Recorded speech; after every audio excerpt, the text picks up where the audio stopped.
Hi, I'm the Beauty Professor, and you can find my beauty blog at www.beautyprofessor.net. I just returned from a 12-day road trip across the western states of America, all the way from California to Wyoming. And while I had every intention of filming videos while I was in travel, I ended up not getting a chance to do that at all. So I'm excited to catch up with some amazing makeup discoveries that I have amassed over the last few weeks.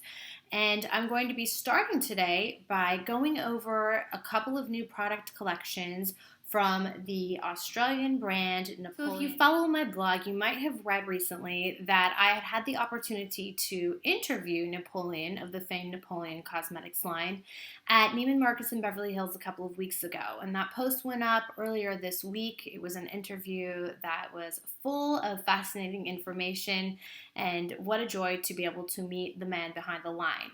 But because of that interview, I was also given the chance to experience some of his latest product releases. So this video will be dedicated to talking about two of his product releases. One would be the BBB Cream, which is along the same lines as the BB Cream in terms of purpose, but it does have some added benefits and some interesting ingredients that I can't wait to share, as well as his Nude Bar Phase 2, which is a collection of nude makeup products, which I could not be any happier with. They're amazing.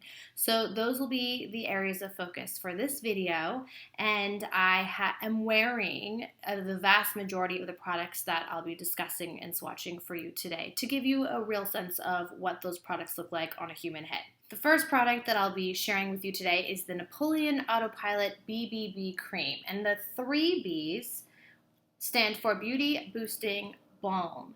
And it does serve a very similar purpose as that large influx of BB creams that hit the market over the last year and a half or so.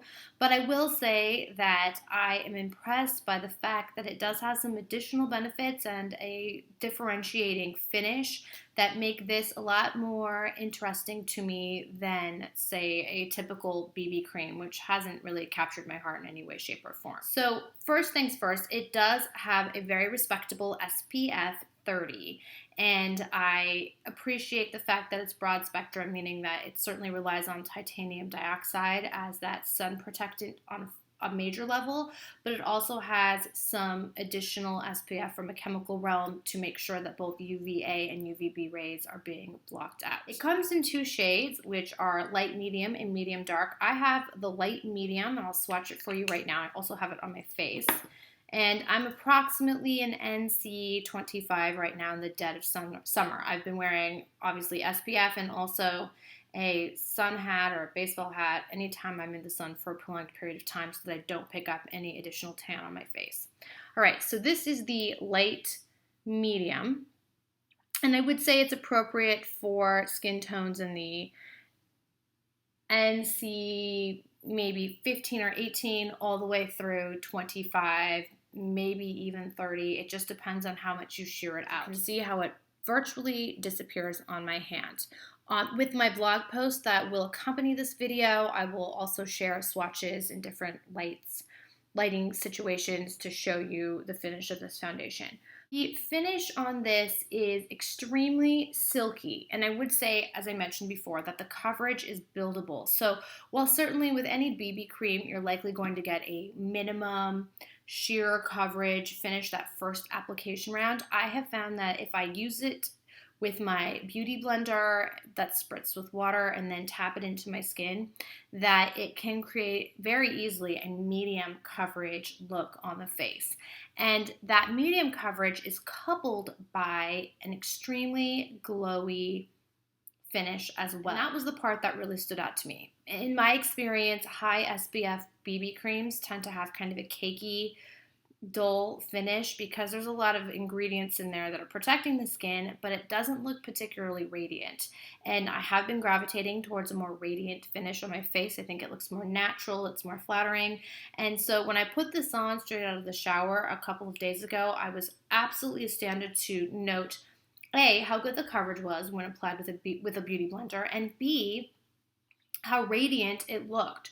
So I'm wearing it right now, and I have just natural light streaming in through my house window, and you can see that there's a natural glow about it that is one that I haven't really experienced with other BB creams I have tried. A couple of other elements that I think make this BBB cream a significant one is that it has HD properties that reflect the light, and that probably is part of what lends to its glowiness. And it does then virtually disappear once it's applied on the face. So while it's perfecting, it's not visible in a cakey, conspicuous kind of way.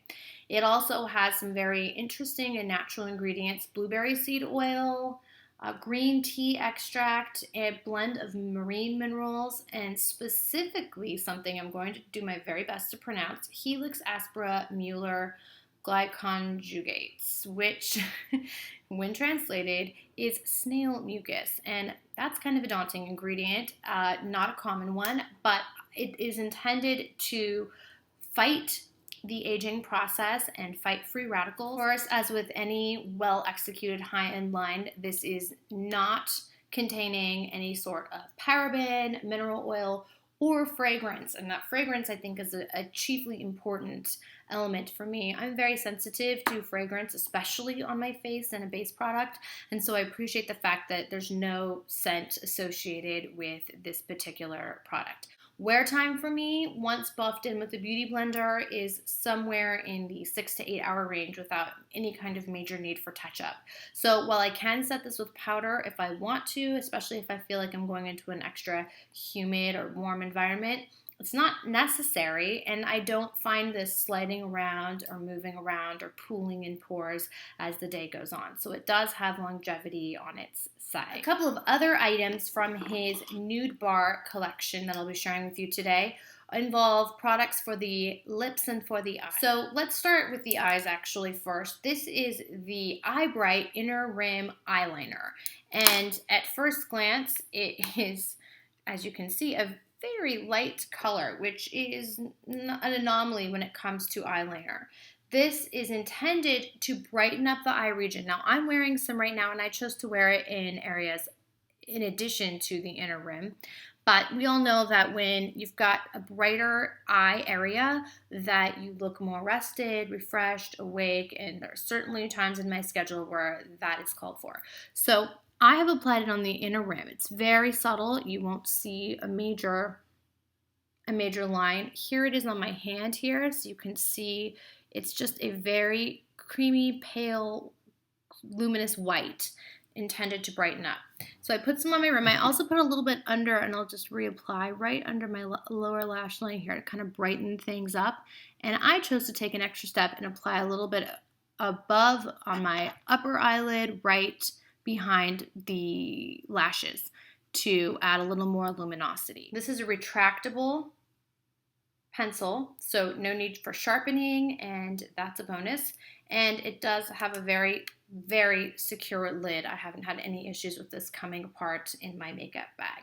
So for an enhancing product, and that's all I have on my eyes besides mascara, which I'm going to be talking about briefly or momentarily, it does the job to really wake you up, make you look a little more polished, but still have a very nude, clean look, which is a look that I gravitate towards constantly. The lips part of the Nude Bar Phase 2 release was the lip liner in the Buff. And this lip liner is a delightfully pale flesh color.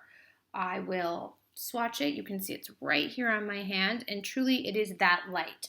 The only other lip liner that I've encountered lately that is commensurate to this would be the lip liner from MAC called Naked, but I find that this is creamier and not as dry feeling, so it just glides on even though it's in a traditional pencil form. And so yes, this will require sharpening over time, but it's extremely easy to apply on the lips. Now I'm wearing it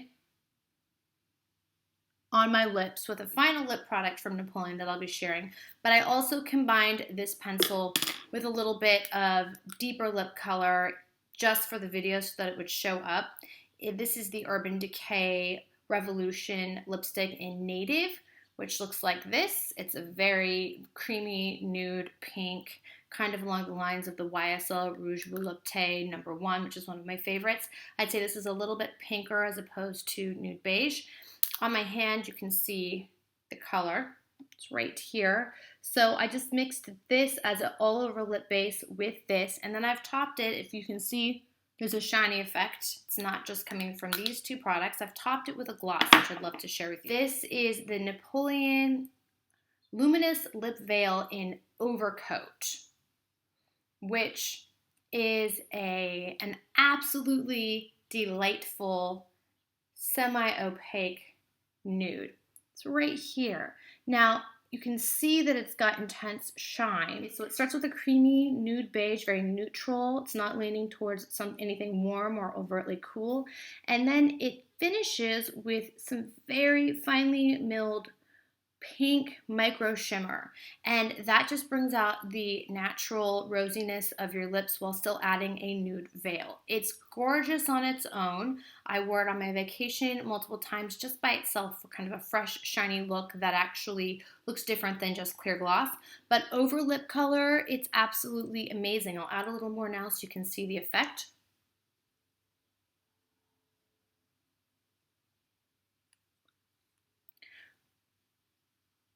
And there you go. And it is fragranced only lightly, kind of a soft, sweet vanilla, nothing cloying whatsoever. And the texture is very silky and hydrating, which is why I've enjoyed wearing it on its own. So whatever they're doing with this formula is definitely working. Finally, on my eyes today, I did mention that I'm wearing the Napoleon mascara. It's called Magnifies, and this is different than other mascaras I've been loving lately. So let me give you a close-up of my lashes. I have 2 coats of Magnifies on. That is it, in addition to the Eyebright pencil. No curling, no base, just the mascara. Brush is extremely diminutive. It's not a puffy fat brush like the Dior show.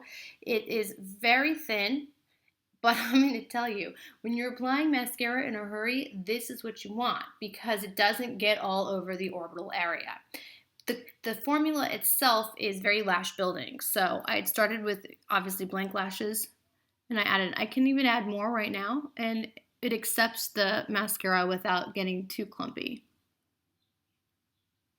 It's a very richly pigmented dark black.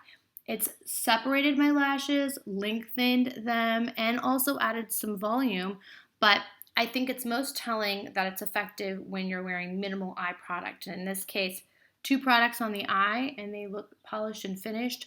That's the sign of an effective mascara. So I'm really impressed by the Napoleon Magnifies mascara. This isn't a part of the new BBB collection or the Nude Bar Phase 2 collection. It's just something I received on its own, but I did feel the need to mention it since I'm wearing it as a part of my full nude Napoleon face. And that concludes my rundown regarding some of the brilliant Napoleon products I've been privileged to be able to try recently. I will have product swatches, ingredients, and additional details in a blog post on my blog, so please don't forget to check back there as well. And I do hope that you found this video helpful and informative. As always, I welcome your questions and your comments, and don't forget to visit me in general at my beauty blog, Beauty Professor, which can be found at www.beautyprofessor.net. Take care.